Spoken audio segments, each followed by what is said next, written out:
I'm very much impacted by what this young gentleman here said. Almost gonna cry. Because I am a mother of 3 children, and I lost my children. Well, not lost, because he's still alive, right? But I lost my children's father through the drug war. He got incarcerated for 8 years. All right, and he was lucky enough to get out through the change of that Rockefeller law, because if not, he would have did a whole lot more. He is still not in their lives, because sometimes people who get incarcerated don't know how to lift themselves up, can't find the strength in their voice to empower themselves, and they feel that they can't. And what they don't realize is that they need the support of people telling them, yes, you can, right? And how does it affect our children? It affects our children very deeply. How many times do these kids not come home and say, you know, where's my dad? Oh, he's in school. Right. Oh, he's this. Oh, he's that. Which is why I said it resonated so much, right? Because I did it a lot. They didn't know till he came home, right? Because you don't want to admit, and you don't want your own children to have a bad stigma of who their parents are. You want them to think that their parents are the superheroes that they're supposed to be. But the reality is that that is not what happens, right? So when I think of home, I think of all people. And what happens is that we have to realize that we're living in communities of low income to moderate income.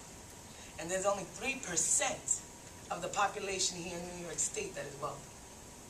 And they don't want to pay their fair share, right? Okay? So when I sit back and I think and I talk and I understand and I listen, the most important thing that we have to understand is that we have to listen. And we have to be able to listen to each other. And we have to remember that every voice counts. And we cannot allow for someone to tell you that you're not any good or that they're better than you, because that does not work, right? When I came here, my first idea to discuss with everyone was about some programs to give you information.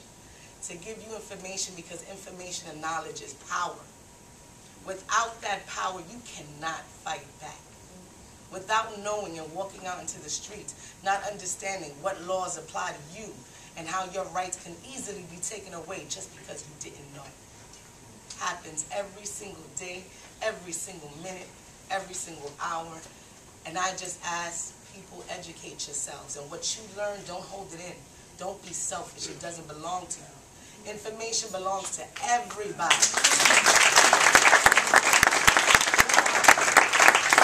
And talk to others and let them know what you learned today.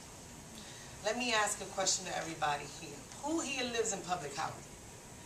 Is there anyone here that lives in public housing? Who here lives in regular rent-regulated housing?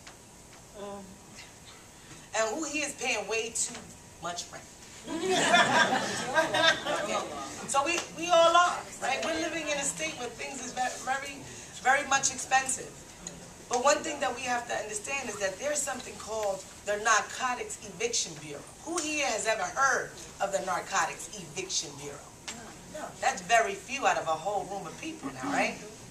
And I'll tell you that the narcotics, there's some information on the tables, but I thought this was something very important for people to learn and find out about, all right?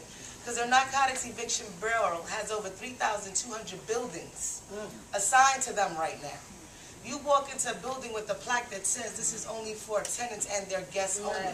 That's the only plaque they have to have. And that's the only plaque that takes away all of the rights for those tenants in those buildings. All right? What people don't realize is that your personal and private rights, the right for you to be in your home and live in safe and adequate housing, little by little is being stripped away from you. All right? Now, I always tell people one thing. Don't ever take my word for it. Go home and Google it. Okay? Find out whatever you hear from me or anyone else here in this room. Always take that information back and start to learn from it and start learning. Learn. Sometimes you don't have to go to college to find out information. Right? We all have different set of skills and we could all figure it out. But we have to know what's right and we have to know what's wrong. The Narcotics Eviction Bureau right now, that means that the police department has the authority to have the list of all the names of the tenants within that building, right?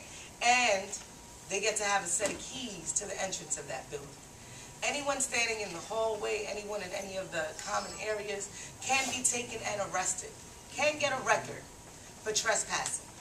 And if they, right now on May 23rd, a new law just came into place that ban smoking in the parks, that I'm sure a lot of people started hearing about. There's certain designated areas. I call that segregation too. I'm a smoker. Okay?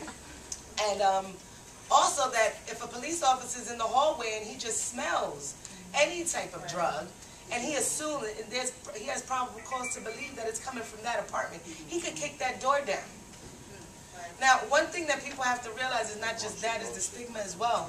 Has anybody, I'm not going to say who here has been raided, because I can tell you one thing, in my building, almost every single person has been raided in their apartments. I live in a low-income area, from zero to low, not low to moderate. Okay, very big difference. Almost everybody's been raided in their apartments. Do you know what that is for a pregnant woman to wake up at 3 o'clock in the morning and have her door kicked down? Do you know what it is for a whole entire family and children, 3, 4, 5, 6, 7, 8, 9, 10, 15 years old, don't know what's going on, but their door is getting kicked down? You know that you're supposed to have a warrant and somebody's waving in your face, laid down and putting guns in your children's faces. These are the things that are happening. These are the things that we have to start looking into. There's also another program called the Trespass Affidavit Program, which is the TAP program. And people have to start recognizing and realizing that these are the things we have to look up, find out about, and save yourselves within your own homes. So home, you can be stripped away from your home. You can lose your home, and you can lose your family. So when you talk about home, don't just talk about home.